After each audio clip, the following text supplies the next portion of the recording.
The Sahara Desert, a land of extremes, scorching by day, freezing by night. But what if I told you this endless sea of sand was once a paradise? The Sahara Desert is the largest hot desert on Earth, spanning over 9 million square kilometers, across 11 countries, from the Atlantic Ocean to the Red Sea. This vast, arid landscape is one of the most inhospitable places on the planet. By day, temperatures can soar past 122 degrees Fahrenheit, but at night, they plummet, sometimes dropping below freezing. In some regions, not a single drop of rain has fallen in decades. The terrain is a mix of towering sand dunes, cracked earth, and rocky plateaus, stretching as far as the eye can see. Here, only the toughest forms of life survive: small shrubs, resilient animals, and nomadic tribes who have adapted to the desert's relentless conditions. But what if this barren wasteland was once completely different? Imagine a lush, thriving Sahara, where great rivers flowed, feeding vast savannas and dense forests. Picture elephants, giraffes, hippos, and crocodiles roaming freely. Thousands of years ago, the Sahara wasn't a desert, it was a paradise.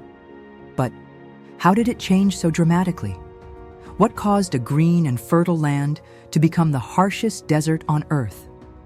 To uncover this mystery, we need to travel back in time, thousands of years into the past, to an era when Africa's landscape was almost unrecognizable. Could the Sahara ever become green again? Scientists believe the answer might surprise you. When most people think of Africa's rich ecosystems, they picture the Serengeti, the Congo rainforest, or the savannas of Kenya. But few realize that the Sahara, now a land of sand and stone, was once just as alive as those regions. Around 10,000 to 5,000 years ago, the Sahara was in the middle of what scientists call the African humid period, a time when monsoon rains drenched the region, transforming it into a thriving landscape.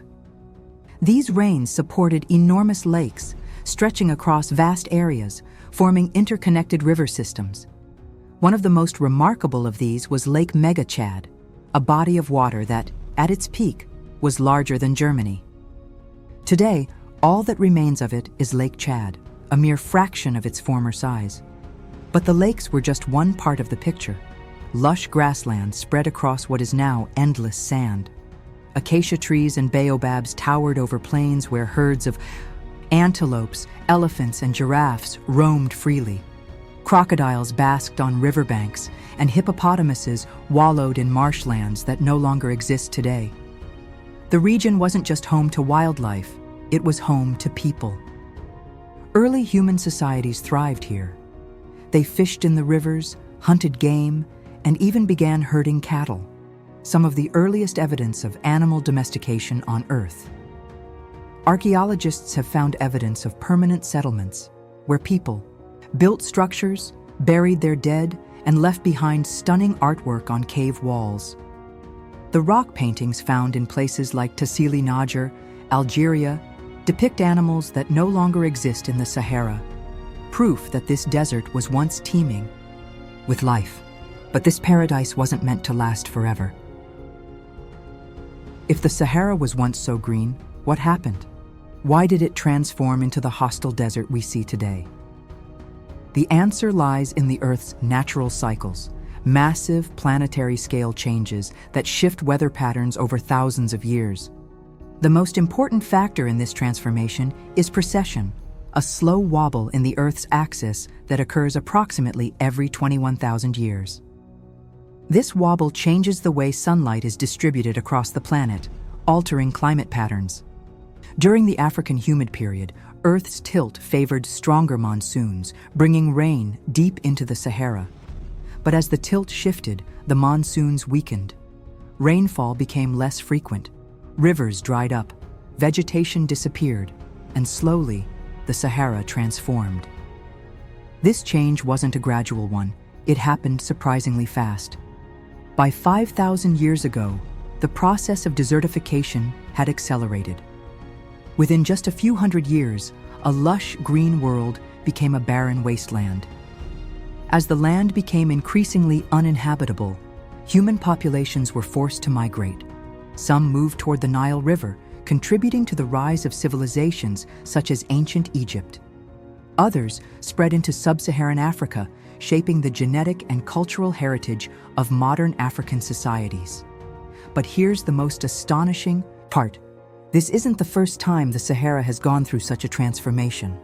Evidence suggests that the Sahara has switched between desert and savanna multiple times in Earth's history, following the cycles of precession. That means the Sahara was not only green once, but multiple times in the past. And if this cycle continues, could it turn green again? If we follow the natural cycle of precession, scientists predict that within 10,000 years, the Sahara could once again become a lush paradise. But climate change and human activity may accelerate or delay this process in unexpected ways. Some regions are already seeing signs of change. In parts of the Sahel, the southern edge of the Sahara, vegetation is returning. Rainfall patterns are shifting, and once barren areas are showing signs of new plant growth. Beyond natural cycles, human intervention may also play a role in the Sahara's future. One of the most ambitious projects in history, the Great Green Wall, aims to restore degraded lands by planting millions of trees across the Sahel. If successful, this project could create a natural barrier against desertification, helping to reclaim land that was once fertile. But could we take things even further?